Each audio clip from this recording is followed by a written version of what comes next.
Let's get started. Welcome to our live event. Our subject today is 5 steps to successful painting. My name is Ksenia Anis, in case you haven't met me yet.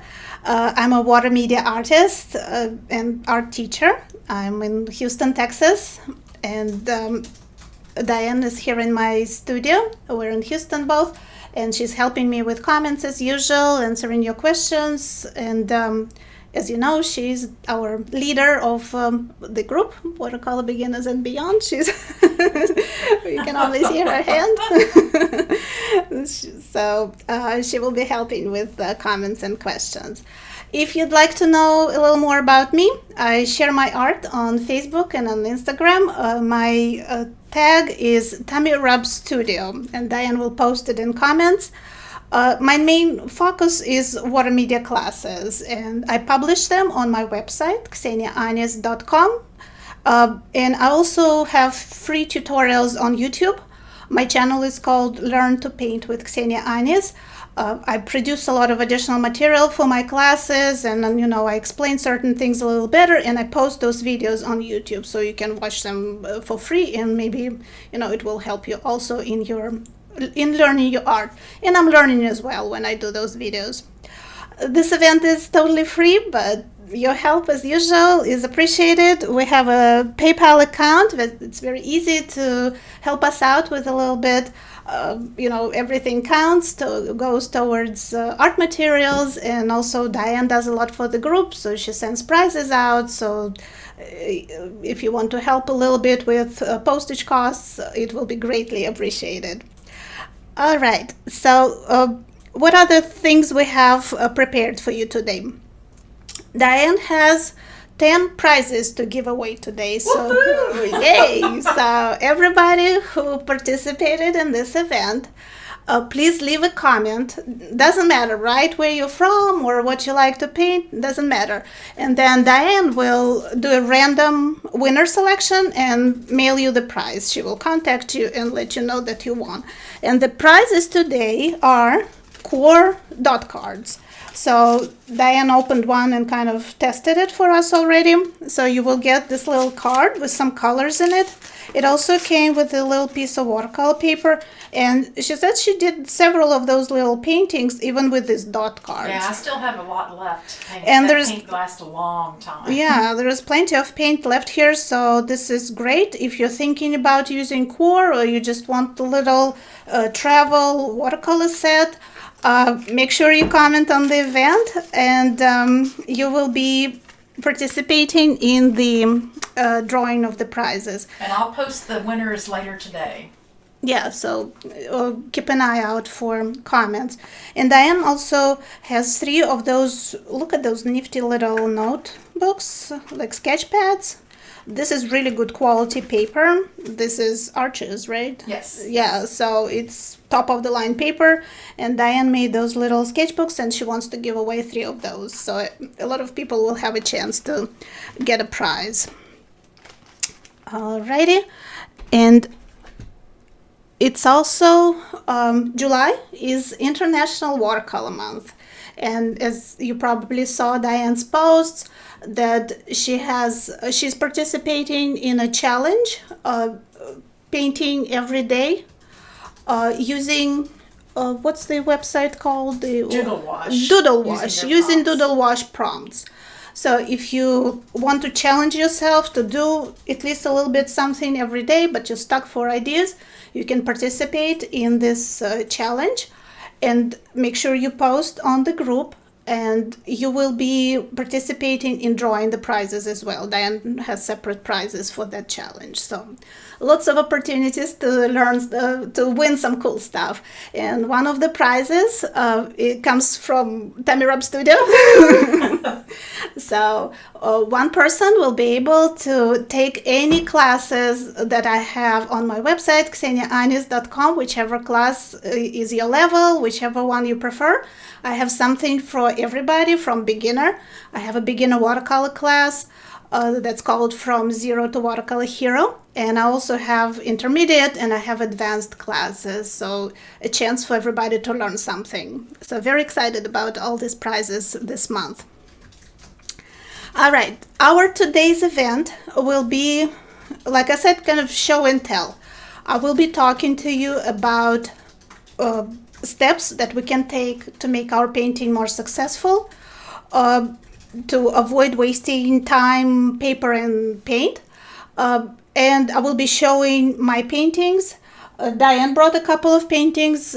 She agreed to show them to everybody and have me talk about them.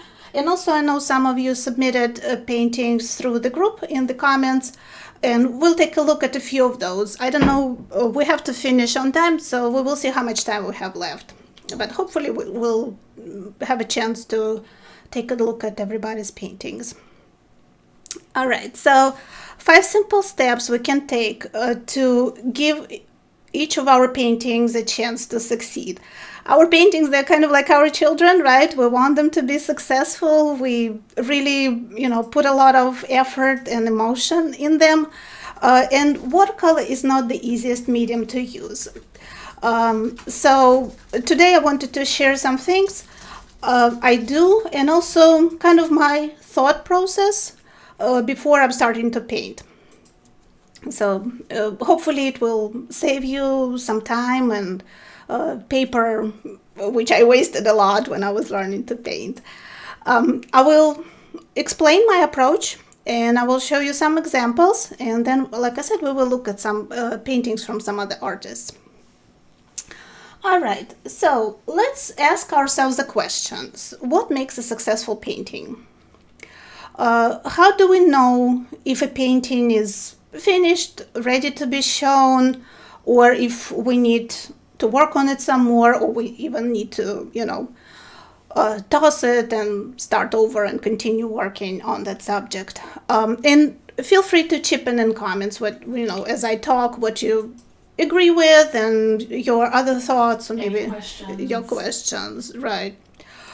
Because, art is subjective and everybody has their own approach to it. So what I'm telling you today is not set in stone. It's just what I discovered in my art journey, and yours might be different, but we can all learn from each other and, take advantage of everybody's experience.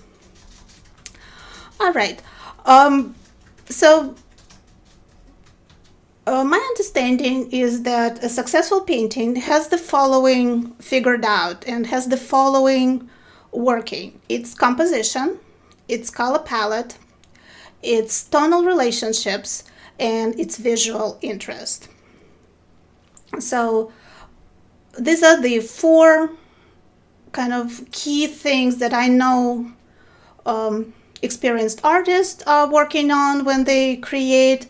It's also what people who judge art shows are looking for. I talked to a lot of judges, and I participated in some art shows. So these are the things they kind of evaluate when they look at your painting. And I know that viewers evaluate those things too. They might not understand it, and they do it kind of subconsciously. But that's when they look at your painting and they say, yeah, this is great and I love it. It's because composition, color palette, tonal relationships, and visual interest are present and resolved, right? So let's think about what is composition, right? How do we compose a painting? It's a good idea to do it before you start, not during the when you already started painting. So watercolor, like I said, it's not an easy medium to work with. It's hard to make changes. So if we spend a few minutes preparing to start painting, we will be more successful. We give ourselves more chances to succeed and not waste our time and paper. All right, so I did a little online research, and I thought, what is composition? What are the, all our websites and what the theory tells us? What is composition? So I found 3 different definitions. Excuse me. 3 different definitions of composition. One said it's balance, contrast, focus, motion, pattern, proportion, rhythm, and unity. Another one said it's line, shape, color, texture, space, shape. Third one on the website, I found that it's color, form, line, shape, space, texture, and value. And when I was learning to paint, I was looking at all these terms and I was thinking, I don't understand anything. I mean, how do I practically apply that to my painting? So it took me quite a while to kind of from experience figure this all out. And I decided to put theory aside and just from my experience, the first step that I usually take when I want to paint something is I take my reference photo and I kind of evaluate it, right?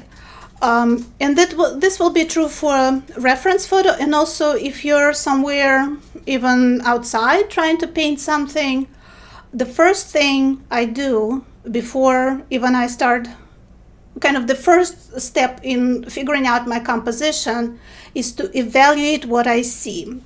If it's a photo or a nature scene, can I even paint this, right? Not everything will work. And I know some photos we have, they're like wonderful memories or a place where we've been and we really want to paint them. But if the photo doesn't work, it will be that much harder for you to paint from it, right? And the steps that I take to evaluate a photo, the first thing that I look for is the focal point. The first thing that I ask myself, what is this painting going to be about? What am I actually trying to show here? There are a lot of pretty scenes, a lot of beautiful photos, but the painting needs to be about something. And even if it's an abstract painting, it has to convey mood, and it has to convey emotion, and it has to have a focal point that will tell the viewer, this is where you need to look first. This is the most important thing that I wanted to show you. Okay? A focal point needs to be present. That's the most important ingredient of composing a painting. And the second question I ask myself is, can I see the details? So this is related to tonal relationships. We will talk about all this in more detail, but if everything is gray in your photo or outside, it's a gray day, there is no sun. If you're Claude Monet, you can probably make it work, but not many of us are at that level. So if we can't see the details and there is no light, mid-tone, and shadow, it will be that much harder for us to paint that composition. And in photos, sometimes you see the light, everything can be gray, or the light can be so bright that all the lights will be washed out and you can't, tell the details, or the shadows will be so black you can't see anything in the shadow. So these are all things we need to think about when we select the photo. And of course, we need to also think about colors, right? I said one of the important ingredients is color palette, and the easiest thing for us to do when we paint is use the reference photo to take the colors from the photo, or if we're outside, to try to match the colors that we see. But as artists, we don't copy, right? We interpret. So the colors that you're using, will they work together? Are they helping me to create my focal point and make my painting harmonious and successful? Or are they jarring and they're totally random and they don't work? So that's our responsibility as an artist, to make the colors work in a painting. And also, of course, when I look at a photo, I think about, if I'm painting with watercolor, will I be able to paint it with watercolor, and in which order I need to work on the painting. It's kind of technical aspect already, because some photos, I would say, and some scenes lend themselves better for watercolor and some not so much.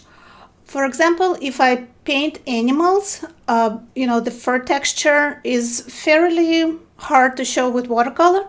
So maybe introduction of other materials like pencils or pastels or something like that will be helpful for us. So I think about those things in advance, not when I start painting and I paint myself into a corner and I don't know what to do, right? So just it doesn't take long, just a few minutes of planning, and then the painting might go in a little bit different direction, but in any case, I have a plan in my head.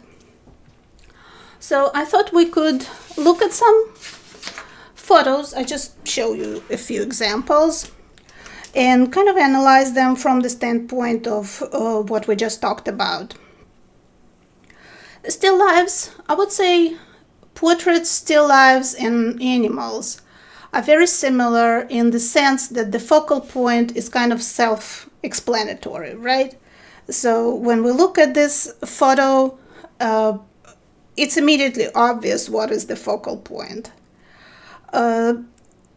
So we don't need to interpret anything. The colors all work together. The photo is clear. There is light, mid-tone, and shadow.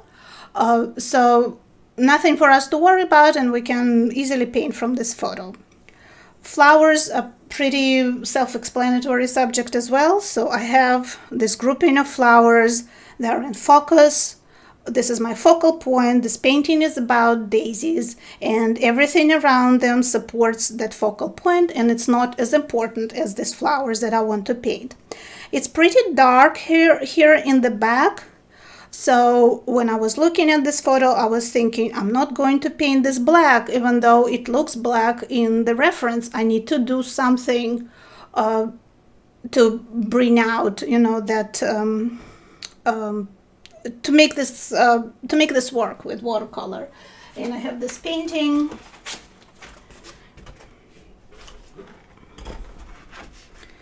So I did paint this as the focal point. You see those distant flowers? I kind of made them barely noticeable, and I turned all this black. I used different colors to create the depth. I used mostly blue because that's a cool color. It recedes into the distance.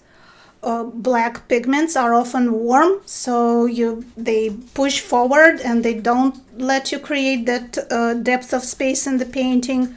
So even though this was a great photo and it mostly worked, some adjustments are necessary. That's really pretty. Thank you. With animals, it's much clearer, right? What we see, this guy is the focal point. His face immediately draws our attention, his eyes. But still we can do things here that, to kind of interpret and improve this. So I painted him and I made his face most detailed. So it immediately draws the viewer's attention. The focal point needs to be the most detailed and the place where we have the most contrast.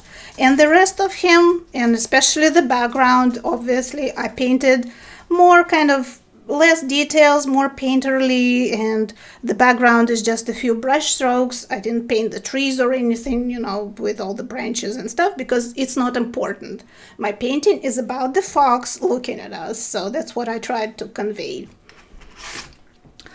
I'll show you some more animals.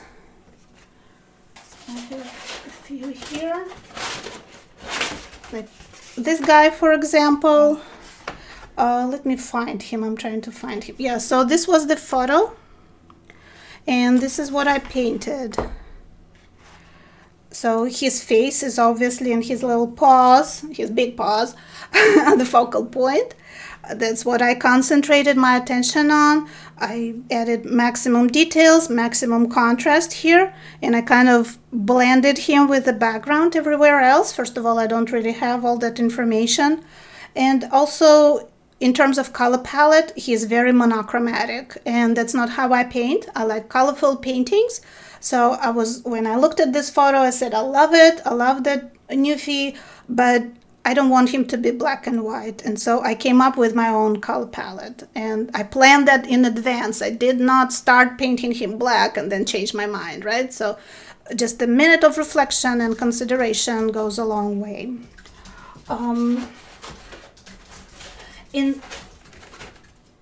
When I was talking about using other materials, this is what I meant. If we look at this guy, for example, again, I found a photo online. I'll show you closer. I knew that he will be very hard to paint with watercolor only. I wanted a lot of texture. He was kind of blending with that tree, hiding in the tree. And I used pencils, and I also used white ink as additional materials to create texture and to create visual interest in my focal point. So I gave him that pencil. You can see like right here, it gives him additional texture and additional interest. All right. I'll show you a couple of flowers where the focal point is very obvious. So, for example, these ones, right? This painting is about these flowers, and everything else I did not concentrate on. So we need to tell the viewer what's important. Okay, I have a question. I think this is related to the dog you just showed. How do you choose the colors, especially if the subject is monochromatic? Okay. It's again color theory. There are several options. This will be our step 3. We will talk about color palettes, but there are some kind of not presets, but like some formulas that you can use for choosing your color palette. And I'll talk about it in just a second if you don't mind. So that's a great question. Okay, and another question, what kind of ink? I think that was for the kitten. I love this Dr. Paige Martin's pen white, guys. I tried gouache. I sometimes use white pencil. This is Durant. This is drawing pencils, and you sometimes can buy them separately. I use white pencil sometimes, but mostly I use pen white ink. Gouache kind of sits on the top of the paper, and it's pretty noticeable. And the pencil is transparent. If you need subtle highlights, pencil is good, but this pen white, it blends, it kind of soaks into the paper fibers and it blends with paper. So this is my preferred material. All right, let's finish with the focal point. I wanted to show you one more painting. When the focal point, it's, sometimes it's obvious, but sometimes it's not very obvious. So we need to think about it a little bit more and make a special effort to find the focal point. This could be one example, and this is similar to those daisies that I showed you, right? There are a lot of flowers, and they all kind of spread around. So this would be a great painting if we found the focal point. So I would maybe make this the focal point, the central group of 3 flowers, and then make everything else less important, less detailed, and less reduced contrast there. So it doesn't have to be an ideal photo where everything is figured out for you, or if you're painting outside, it will be hard to find such an ideal situation where you already have your painting composed for you. But as artists, there are certain things we can do to figure this out. This photo, this tree, is obviously the focal point. It has the most contrast, but we can interpret this photo differently. We can make this lightest area, the light at the end of the pathway, maybe the focal point, and everything else less noticeable, or we can make the tree focal point. Then the painting will be about the tree and not about the pathway into the distance.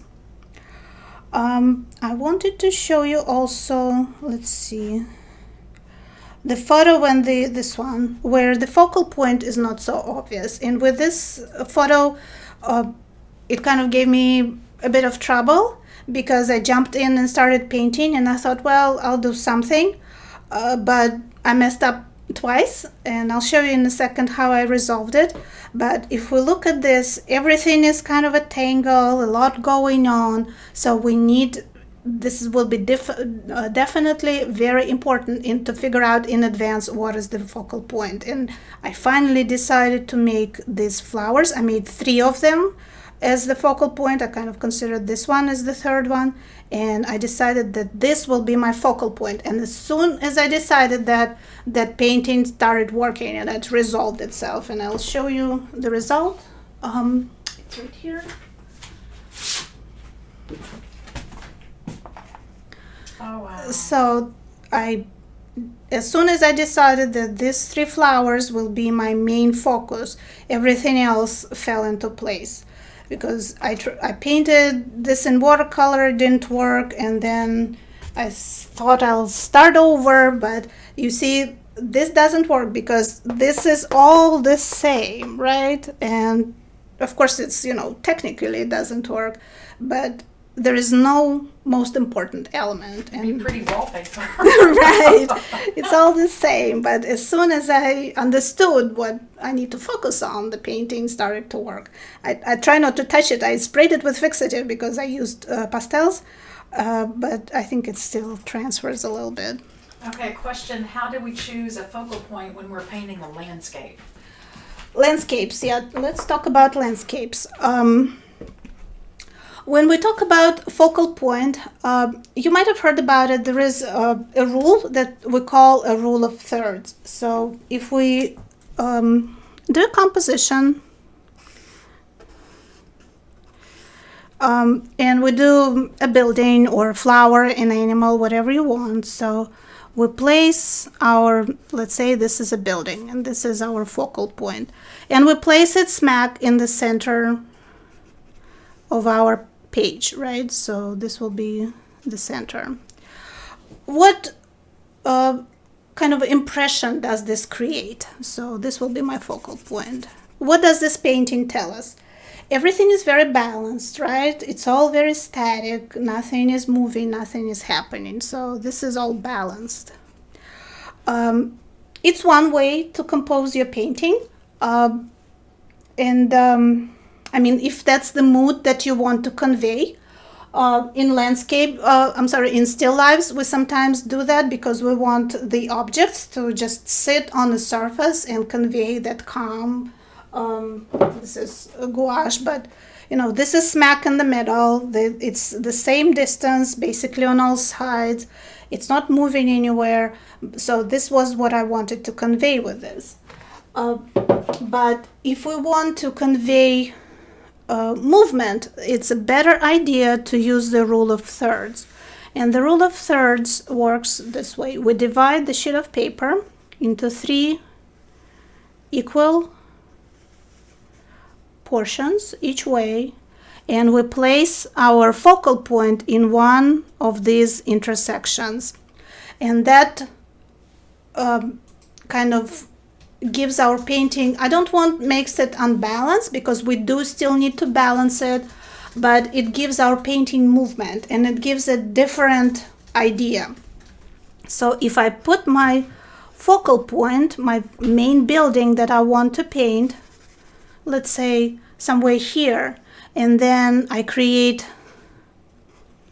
movement, I paint like a road, and I paint, I don't know, some trees around or something going on here, but I keep this as the most important element of my painting. This already leads the viewer's eye to the focal point, right? So with landscapes, the focal point can be an object, the most important object that you want to show in the painting, or your focal point can be space, right? So if I paint a forest, and let's do it this way, let's say we have a pathway and we have a clearing in the trees or something like that, and all this is very dark. There are trees here, and then they kind of overhang our path. So this piece of sky or the setting sun or whatever we see there in the distance, this space can be our focal point. And this will work not just for landscapes, but for everything else you want to paint. I actually wanted to show you for animals.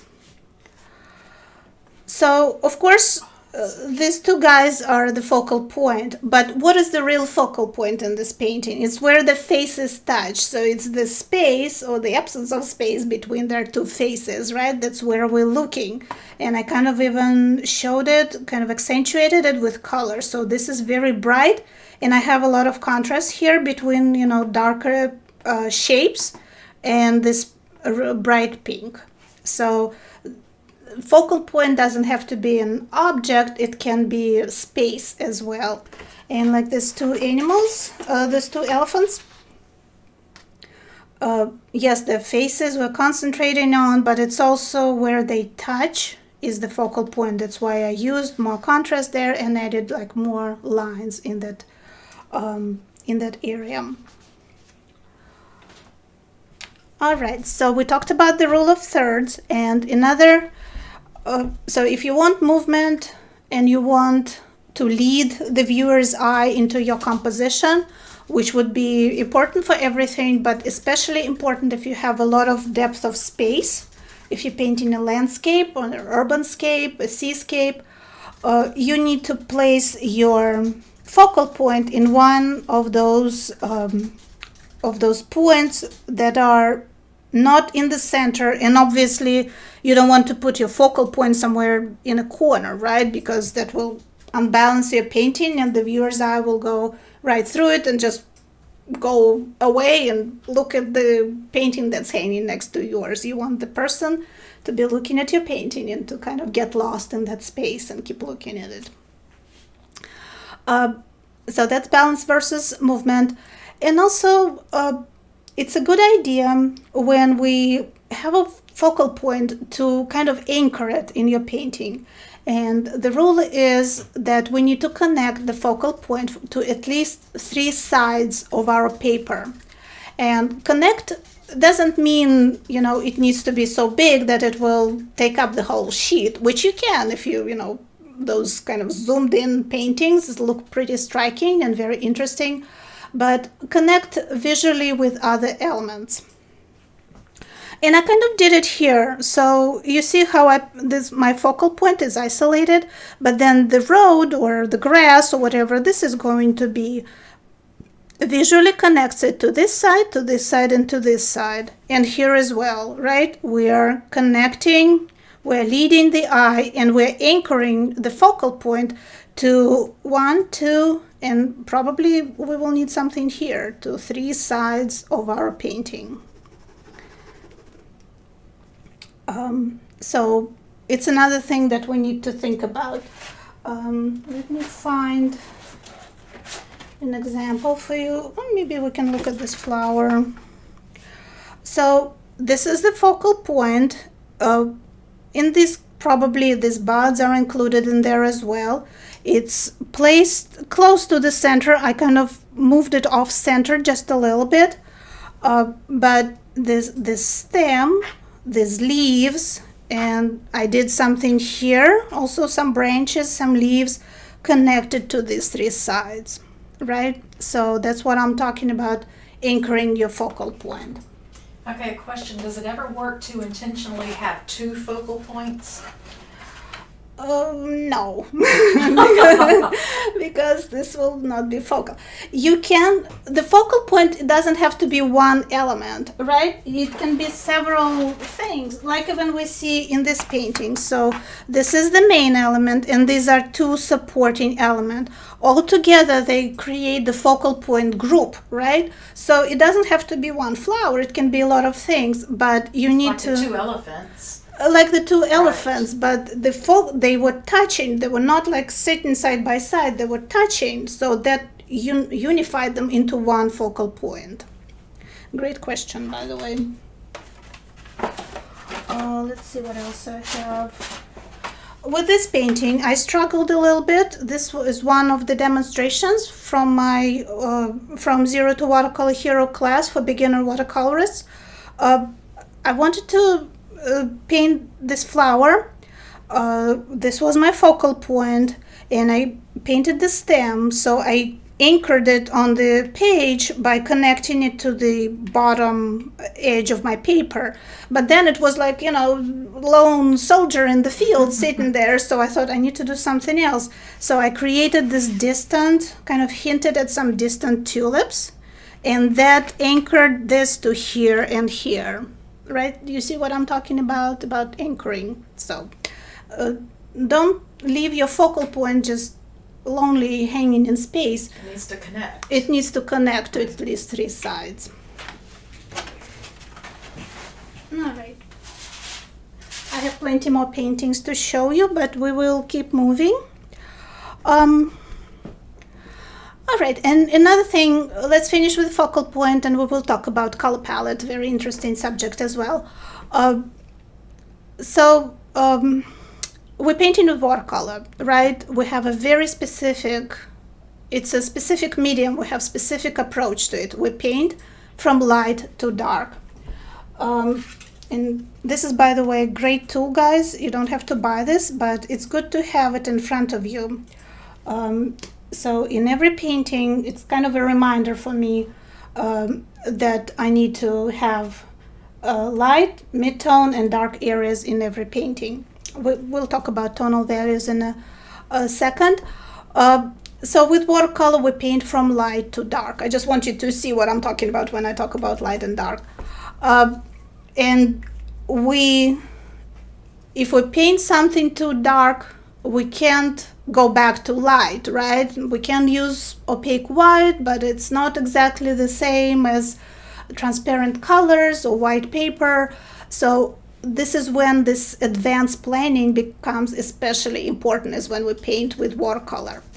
So how do we show the focal point in watercolor? We have 2 approaches. We have positive painting, straightforward from light to dark, and we have negative approach, right? When our focal point is lighter than the background, we paint it first, and we have to paint the background around it, right? Because we can't paint it on top of dark. So that's when we need to use negative painting. And believe me when I tell you, it's a good idea to figure this out before you start, because once you start, it's hard to make corrections in watercolor. And I made a separate video on my YouTube channel, if you want to check this out, where I painted the same composition 2 different ways to kind of explain the importance of negative painting. I have this, here's the reference photo. This is what it looked like. I was really intrigued because the colors were very kind of similar, right? Everything kind of yellow background, and that ladybug was standing out, and it was a focal point. So if we treat this ladybug as the focal point and everything else is a background, we don't have a problem. This will be positive painting. We paint everything, and we paint ladybug on top of that yellow background, no problem. If we want to make the flower and the ladybug stand out and make the background darker, that's when we need negative painting, right? We paint this first, the focal point, and then we paint the background around it. So this is negative painting, and you need to think about it and decide in advance what you're going to do. Okay, so you can watch this video on my YouTube channel. All right, if we don't have any more questions about focal points, we can move on to color palette. All right, with color palette, it's kind of very subjective, obviously. We all like different colors. Some people like really bright compositions. Some people prefer to work more in neutral tones. That's all perfectly fine. You can make everything work. But art theory kind of gives us a few formulas that we might want to think about before we start. And there are some palettes that we know will work. So there is a primary palette. We use only primary colors, like I did in this painting. So yellow, red, and green. Here's my color wheel.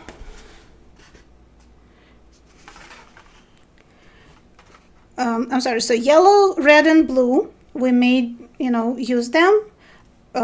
I only used 3 primaries. I used Daniel Smith's primary set, and this whole painting was painted with a primary palette. So this will be one formula. It's a little bit limiting, but, especially when you start painting, color mixing is hard, and, there are so many colors, but this will look, we know that this will look harmonious to the viewer, right? So this would be one option. Another option that we have is to use complementary colors. So to use colors that are opposite each other on the color wheel, right? So orange and blue, green and red, yellow and purple. So this will be a complementary color palette, will be another option that we know will work. And this dog that you were asking me about, let's kind of analyze him. It's blue and yellow with an addition of green, which is cool green, so it's very close to blue. You don't have to use just like one color. You can use variations of a color, right? But and also I used a little bit of pink, so I went into the reds, but it's not warm red. Pink is very cool red, so it's close to that purple range. So I used this range and this range in my, this range in my painting, colors that are opposite on the wheel, and that's why this painting worked. Okay, question. Diana says, I have a really hard time making my background uniformly dark. How do you do this? Background uniformly dark. I don't really paint uniformly dark backgrounds, but I do. Right, so maybe you will have better advice on this. It's just a matter of applying the paint, of having enough pigment and water on your brush when you apply it. And you don't kind of scrape the paint on paper. You run a bead, like when you paint the wall, you kind of make sure you have enough paint to cover everything. It's kind of similar with watercolor. You have to run that paint down the page, and that way you will not get the different levels of absorption into the fibers, and you will get an even wash. Don't you think that? One thing that I do, and I've learned it from experience, is make sure you mix up enough paint, more than you think you're going to use. And when you paint the background, that dark color, let it dry completely, and then mix up some more, paint another layer. It's just the layering to make it really deep. Right, and with watercolor, one layer will probably not be enough. It will not look dark, and it will not look deep. Like in this one, this is probably at least 2, maybe 3 layers of paint, and that creates also that visual interest, and that creates the depth in the paint. So yeah, just a question of adding several layers. Let me see, I had that, I guess I didn't. Yeah, this painting, so I just piled pigment here in several layers, and I think it's easier to use several different pigments because that creates more visual interest. Let me show you it in the light. See, it looks dark, but it's not one color, so I think it looks a little more interesting. And this is easier to paint than just doing one color, but you need several layers and you need a lot of pigment. So mix, be prepared, have it in a separate cup, and have a big enough brush to hold all this pigment. All right, let's go back to our palettes. So we talked about complementary colors. We can also use analogous colors, colors that are next to each other on the color wheel. This will be another option for the color palette. And Kathy asked what colors you use to make the glass in that tulip painting. in the tulip. Where is it? This was kind of interesting experiment because I used, it's red and green, right? So red and green are opposite each other. So this is complementary color palette. But to unify it, I used, this is indigo. These are core watercolors. Indigo is very beautiful, kind of saturated color. So you see how I used it throughout the painting to unify my palette. So that's another thing to consider.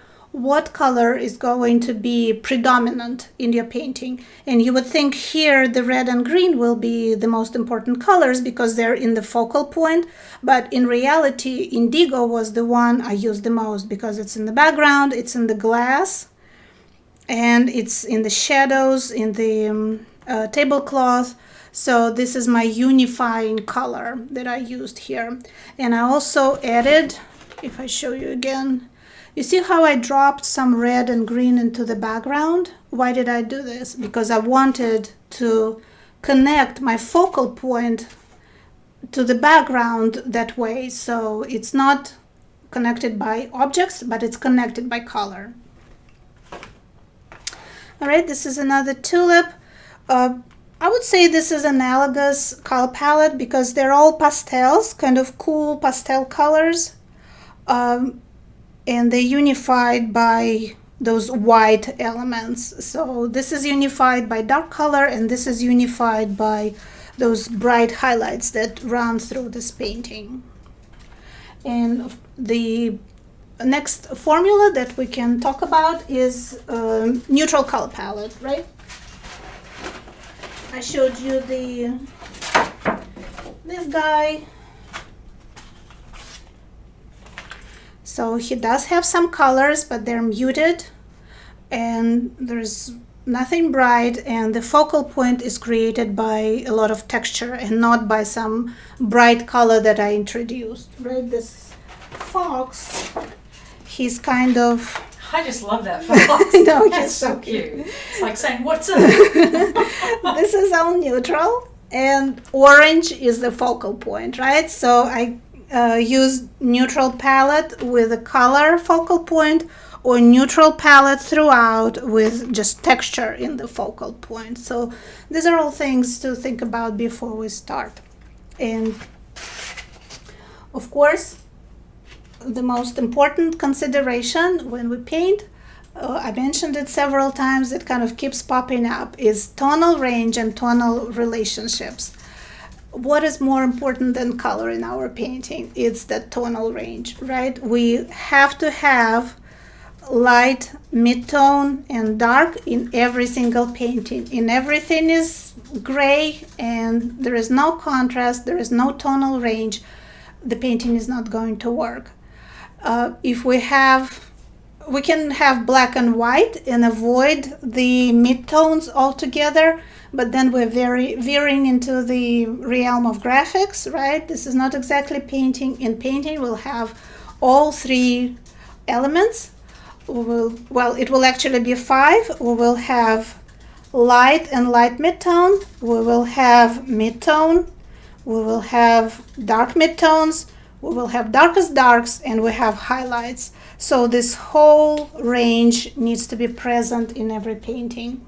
And I know this is the thing many artists struggle with, and it's kind of hard to train your eye to see not color, but the tone, the tonal range.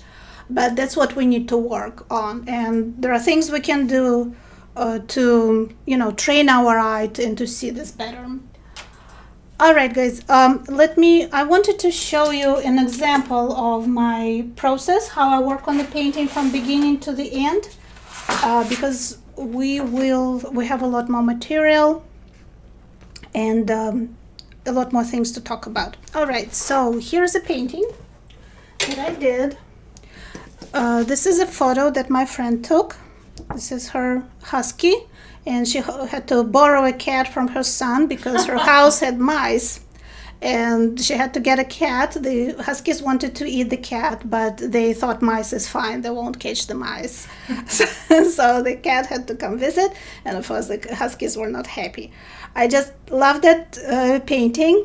how they look at each other, and I wanted to paint it fairly large, but I knew that before I commit myself to a big, using a whole sheet of watercolor paper on something, I need to plan. And so I did a tonal sketch of this painting. What did it help me to resolve? Let's look at this. So I asked myself a question: what is the focal point? So it's these two guys and kind of how they looking at each other, right? So this was what the painting was about. Is about the cat and the dog. So I also looked at other elements in the painting. So everything else is not important. But what do we see in the photo?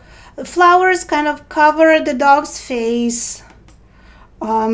That's probably it's not going to work to enhance my focal point. So in the sketch, I lowered these flowers so they don't interfere with the dog's face.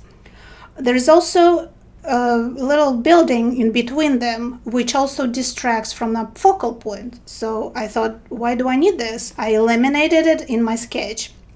And there were also some trees, and this is not critical, but see how this tree is not even parallel to the window frame, or it's just kind of sticking out from behind there, and it's in my focal point, right? I want them to be looking at each other, and I thought this was very distracting.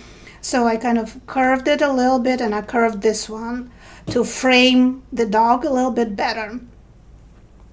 I worked digitally, so this is pretty detailed. I did this on my iPad, but I could have done it on a piece of paper and figured out the same things before I started painting, right? And the second thing that this sketch that I spent just a few minutes preparing, what did it help me to resolve? It helped me to resolve tonal relationships in my painting. When you look at the photo, the husky is very light, and the cat and all this is very dark. So I asked myself a question: do I really want this in my painting, right?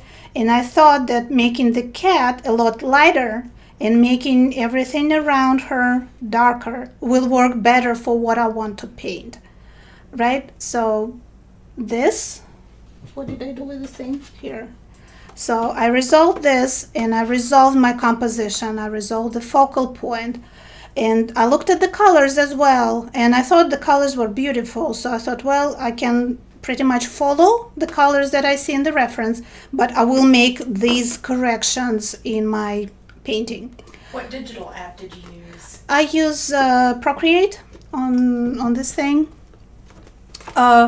It also allows me to, when you work digitally on sketches, it allows you to then print your reference, your sketch, I'm sorry, not the reference, but the sketch that you modified, and transfer it onto watercolor paper. Because again, if I didn't prepare, I just printed this photo, let's say, and transferred it, or tried to draw it, I will have to make all these modifications with a pencil. I will have a bunch of lines, I would damage my paper, and then, it will lead me to all kinds of trouble.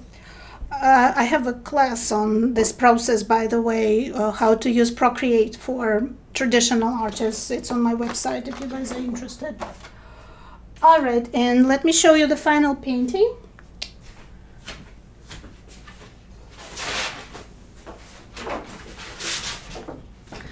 It's pretty large. Wow, so that's a full sheet, isn't it? It's 18 by 24. Wow.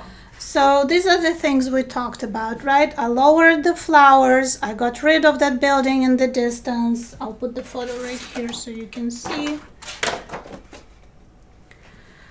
I made the cat lighter so she will be the focal point. I made all this darker. And of course, the background is not important. I made those trees kind of disappear. I did everything I could to frame my focal point. Okay? That is it's so beautiful in person. Y'all should all be here.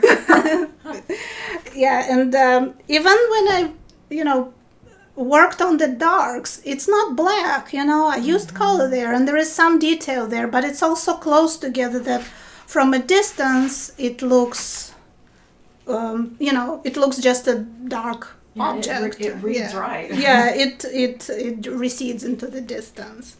Oh, wow.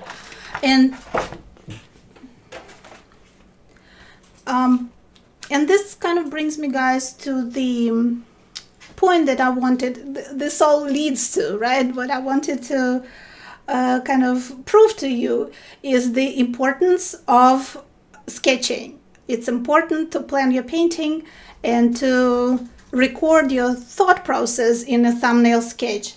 It doesn't have to be anything big. It can be just, like 2 by 2 inch, maybe like 5 by 5 centimeters sketch, but you need to resolve those things on paper. You need to have focal point, compose your painting, think where it's going to be located, how it's going to be connected to 3 sides of the paper. Are you going to use the rule of thirds? Is it going to be in one of those 4 points that we talked about on the painting? Or is your composition going to be static? You will just put your focal point in the center. And you also need to resolve your tonal relationships. What is going to be dark? What is going to be the lightest thing? Are they going to be like mid-tone areas? And you also, it's a good idea to add colors. So all these options for color palettes that we talked about, you can use complementary colors, you can use analogous colors, you can use a neutral palette, but you need to resolve this in advance and do a little color sketch, or just even paint little swatches on this side and ask yourself, are these colors that I selected going to work for my painting, or I need to think of something different? So thumbnail sketch is, the thing to do before we paint. And I know we get excited about painting. We don't have a lot of time maybe to dedicate to it, but it doesn't have to take long, and it will save you a lot of grief later. People say, I bought this expensive watercolor paper and I don't want to waste it. I'm scared to even paint on it. But this is how you get over that fear and how you make paintings work. You prepare, right? You plan and you do a sketch and you make sure that everything is resolved, and then you work on your watercolor paper and you don't have to waste it. Your painting is going to work out. And also, another important thing about planning all those things and kind of thinking about all these questions is that that's how you create your painting style. And a lot of people ask, and I was asking myself this question, what is my style? I don't want to be like everybody else. I want my paintings to be recognizable. But the way you compose your paintings, what composition you give preference to, what colors you use most often, what materials you do. My thing is mixed media, right? I use watercolor in combination with pencils and pastels, and that's what makes my paintings recognizable, and that's what my painting style. And you can absolutely do the same thing. You can, what you give preference to in your paintings is going to become your style. It's not something, it's not something just you think about and you do. It's a process, right? And we all can get there. All right, so this was what I want to talk about. We want to also analyze some paintings, so we'll get to that in a second. I just wanted to remind you guys, make sure to leave a comment, so you will be participating in getting one of these wonderful prizes, those core watercolors. And also, I talk about all those things like composition, color palette in my class From Zero to Watercolor Hero. And since you're all participating in this event, especially guys in the United States, I know it's a holiday weekend, everybody's very busy. So to say thank you, I'm giving everybody a $200 discount on this beginner class. It's 17 videos on my website that you can watch on your own time. You get lifetime access, plus you get class materials ebook. It's a PDF file, and it's 7 hours of instruction. And I tell you everything you need to know about painting with watercolor. I talk about tools, materials. I talk about which pigments you need to choose, a smaller palette and larger palette, how to organize your workspace, and then I explain how to apply paint, what brush strokes we use, different techniques. I talk about positive and negative painting, and also how to show white in watercolor painting. I show 3 methods. It's a very important subject for us watercolorists. So if you want to take advantage of that discount, it's going to work until next Sunday, until midnight next Sunday. So make sure you go to kseniaanis.com and click on store at the top of the page, and you will see the cover from Zero to Watercolor Hero. And if you click on the cover, you will see the preview, and you can watch that video and decide if that class is for you or not. So it's a big class, and if you're ready to learn more about watercolor or start painting with watercolor, I hope you will consider that class. So, alrighty, let's look at some paintings that you all submitted, and then let's start with Diane's maybe. Oh dear.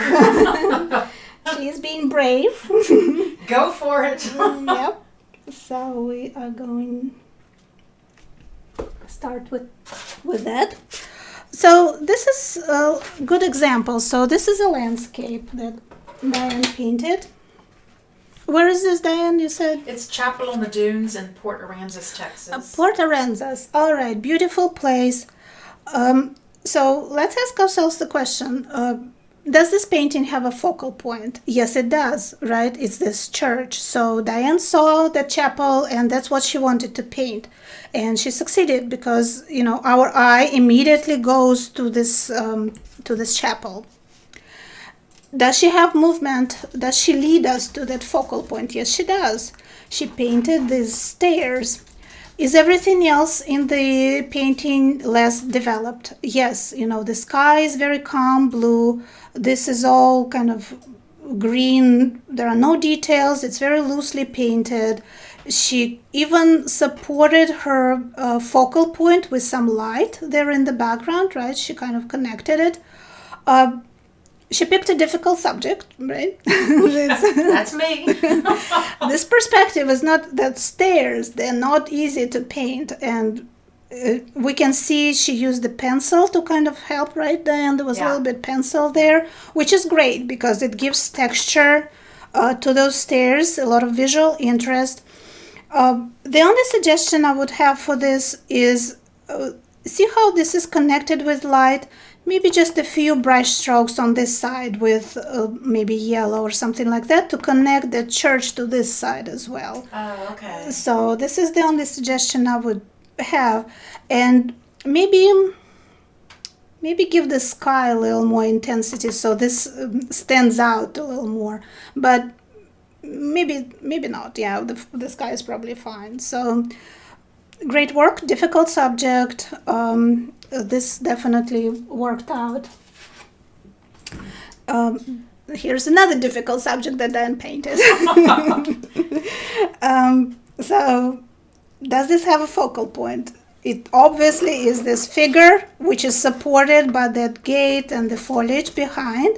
This is the most colorful area of the painting. Everything else is very neutral and kind of subdued. She did, in the foreground, she did give us some visual interest. See how she painted those bricks more detailed than the ones in the distance? So that's what creates the depth of space. She leads our eye towards the focal point. So there is movement. And also the buildings, of course, support that as well. So this worked out. The figure itself, I mean, it worked, but I would, since it's focal point, I would give it more contrast. So this kind of blends a little bit with the rest. I know, and I didn't know if I should make that sidewalk darker. I would give more contrast to the figure. I would paint the shadows on it darker and the lights brighter. And I know he probably was wearing something gray like that, but maybe you could come up with some colors, you know, to connect it to this. Okay. Maybe give him like green pants and blue shirt or white shirt or something like that. Okay. Yeah, so make him a little more interesting and not follow the reference photo. Okay. But everything else worked out perfectly. So this is a great sketch. All right, and we also have Okay, a question someone had is if you could discuss pencils and watercolor pencils. Right, okay. Let's talk about a couple more paintings and then we'll talk Okay. about materials. So, I love that. beautiful landscape. I'm not going to say the name of the artist. I don't want to butcher it. So, you guys say in comments if you're present, whose this is. Beautiful work. Does this have a focal point? It definitely does. Our eye immediately goes to these buildings. You see how we have color, we have contrast here. It's placed, I would move it just slightly in maybe, but it is placed in one of those focal points according to the rule of thirds. It is supported by these beautiful trees, right? And the road leads our eye to this focal point. So all this was perfectly resolved. The background is abstract. The things kind of in the distance. See, this area is very loosely painted. It's lighter. So this was all done perfectly. The only comment I would say, these cars are a little distracting. See, if they were a little bit darker and blended with the background, this will help us to concentrate on the focal point a little more. And also in the foreground, I see that you try to do a little more texture here, but maybe even more texture or more colors here or shadows or something. So kind of similar to what Diane did here. See, she kind of tried to create a little more visual interest, even in the gray pavement. And I know it's not the same. This is asphalt, but we need to find something, find something interesting I dropped there. every kind of color in there. Right, yeah, maybe more even more color, just color splotches. It will make it work better, but beautiful work on this one. All right, let's see what else we have. This is a similar approach, another landscape. Oh, I blocked my iPad from turning, but anyway, okay. Similar approach. Focal point is obviously the stream. It has a lot of contrast. It leads our eye. Everything else is kind of subdued, analogous colors, kind of neutral palette overall in the painting. The only comment I have is that our eye goes into the distance and there is just a wall of green here. So maybe like a little clearing or like a ray of light or something here. So maybe a little more interest in the center of the painting. Something to make it less abrupt there. Right, yeah, because our eye goes in and then it stops. So then there needs to be something, even if it wasn't there, but we need to find something. And I also wanted to talk about this tiger. So here's a beautiful painting of the tiger. Oh, wow. And I know the question was, is it better like this or is it better with the background? And the artist was thinking maybe the background doesn't work.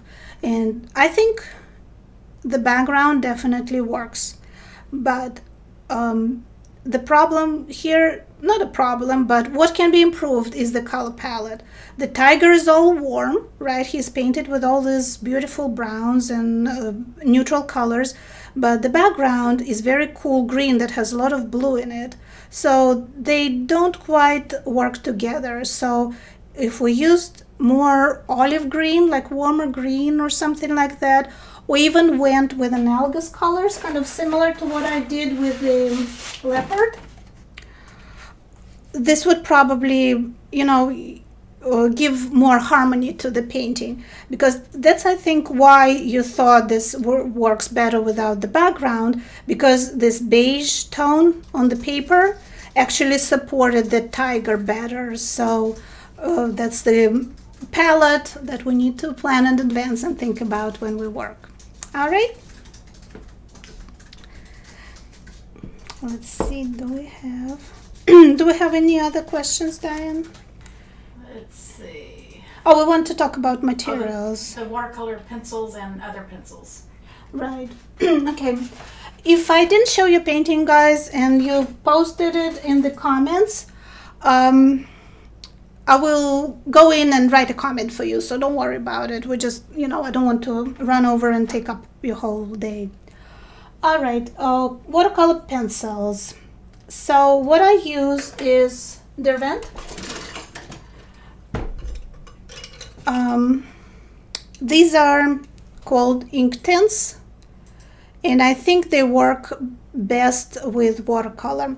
I tried, the graphite has ink in it, so when you draw with them, they go on like pencil. If you activate them with color, they start running, but the colors are very bright, and once you put them down, you cannot move them.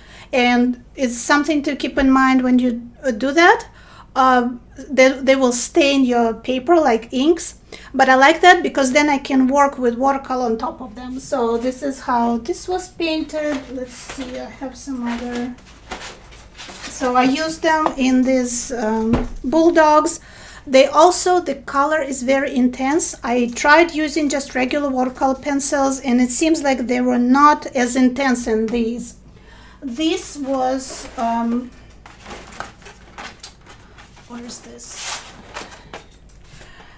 These were wax crayons, and I had to go back in with watercolor to create the depth, those darker areas, because they're very transparent and they're very kind of pastel, and I couldn't get the contrast, that tonal range in the painting with these are very similar to watercolor pencils. The ink tints, they give you dark colors and they give you intense colors, so that's why I prefer to use them. And once you activate them, you can't move them. And I think they're great for sketching also. Let me show you my puppy sketch.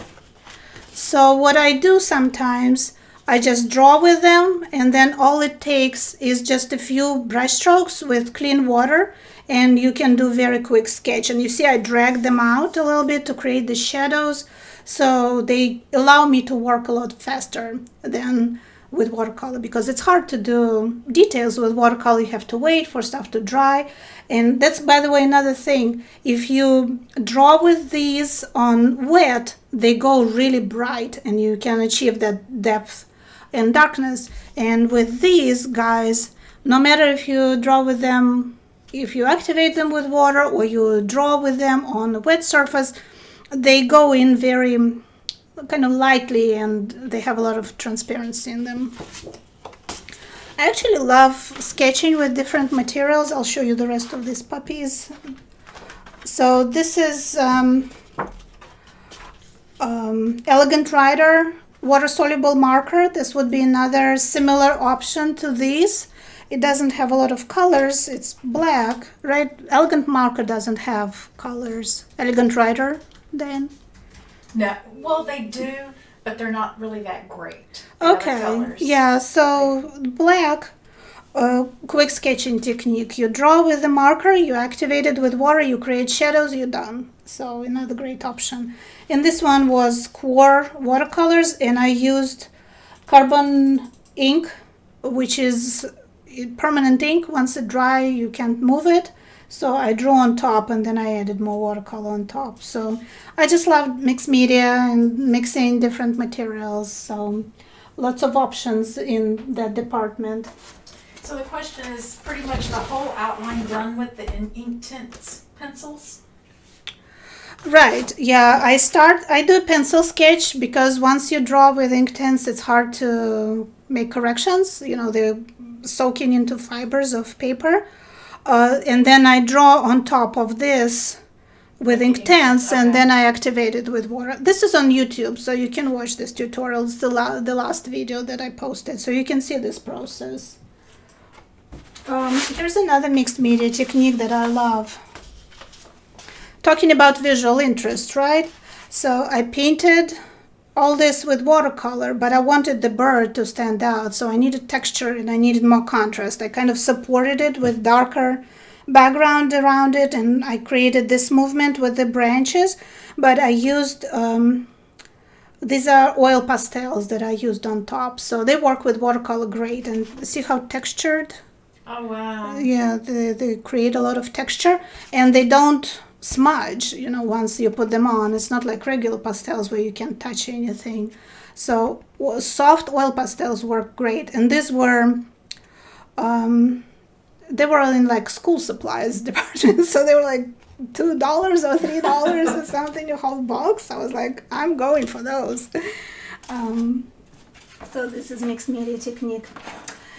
Oh, and I didn't show you guys this painting, but we have 5 minutes. Let's look at this one. So I wanted to paint peonies, and I found a great photo. And I was trying to figure out which materials I want to use. And I thought I'll do the peonies with watercolor, and I will use watercolor brush pens. I'm sure you're all familiar with those, right? They have those really nice soft tips, and I thought I'll do the details with them and I'll soften them with water. And thank goodness I did a sketch, smaller sketch. I mean, it's not small, but it's smaller than the painting that I wanted to do. And I tried those, but the thing is that those brush pens, they soak into paper immediately. You can soften them to some extent, but you can't really remove that line. So I decided that they're not going to work for my larger painting, and I will just use watercolor. And another thing I thought I will paint the dark background kind of around this grouping of flowers, which are my focal point. And then it looked too isolated. I had to connect the focal point to the sides of the paper. And then I thought, well, maybe lighter leaves, right? Like some leaves in the sun. So I went back to my sketch and I painted these, and I thought, okay, this looks better, so it will probably work. And I went back to my painting and added that in my painting. And here it's on half sheet of paper. So I did not use brush pens. I just did all the shadows on the flowers with watercolor, and then this was added later. So I added that movement and that connection, and here as well, to the sides of the paper. So do not think that you're wasting your time doing a preliminary sketch. It's very important, and it's really helpful. So this took me probably, I don't know, an hour of my time, which you would think you can finish a bigger painting in that time, but I would have just ruined that piece of paper, right, if I didn't test everything and try it in advance. Okay, so Tony asked, how did you add the white leaves after you made the dark part? It's white ink, and you can tint it with watercolor. You can tint gouache with watercolor. That will work as well. Just have a tube of white gouache. Like I always keep my M. Graham's gouache. This is artist gouache. I always keep it on my desk. You can tint it with any watercolor pigment that you want, and you also can tint Dr. P.H. Martin's pen white with watercolor, because I obviously didn't want this to be white, right? But I added some lemon yellow and some sap green to it, and that's how I created those lighter leaves. So the peonies, are they in your 0 to hero class? Well, this is a little too complex for beginners, but this is on YouTube, this tutorial. From 0 to hero, it's 10 paintings. They're all flowers because, it's a popular subject. Let's see. So this one is in the class. This one. And there are several tulips in there. So these are some examples that we paint in the class. They're not simplistic. I only work realistically. So I don't paint kind of in the decorative style where, just a flower on white sheet of paper, even though I have some flowers there like that. But I try to paint realistically, and that's what I explained in the class.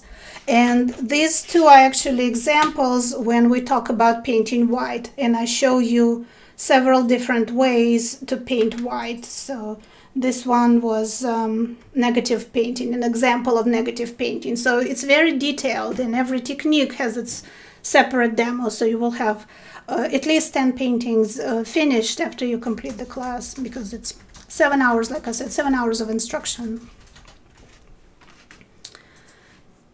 Now writing.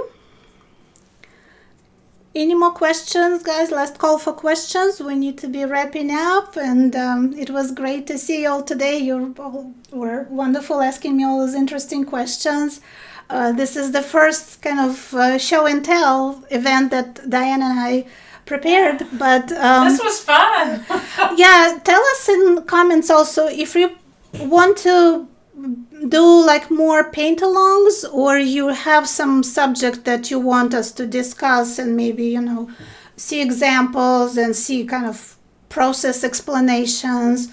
So whatever is interesting for you. And also, what are you all interested in? Flowers, animals, I mean, we can do whatever is interesting for you guys. Yeah. Yeah, just let me know. Send me a message or post something in the watercolor group. Yeah, Diane keeps track of all the comments, and she will see your message for sure. So we will do another one soon, hopefully. Lots of thank yous here. Okay, good. I can't keep up with all the thank yous. So thank you, Ksenia. I really appreciate it. This was fun, and thanks for everyone who participated.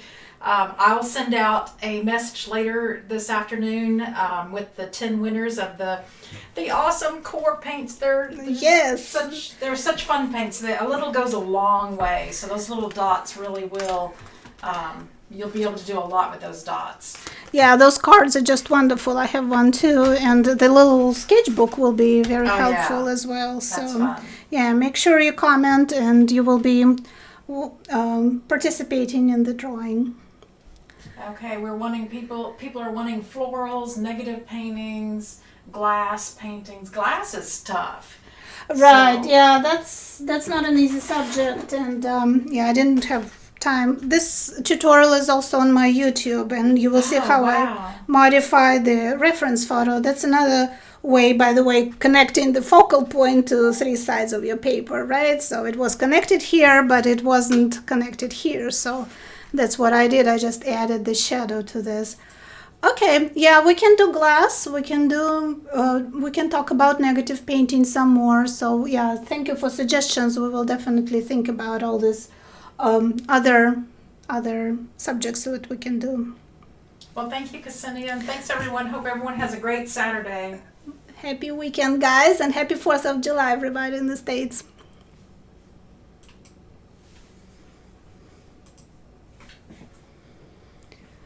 Okay. Hot. I know.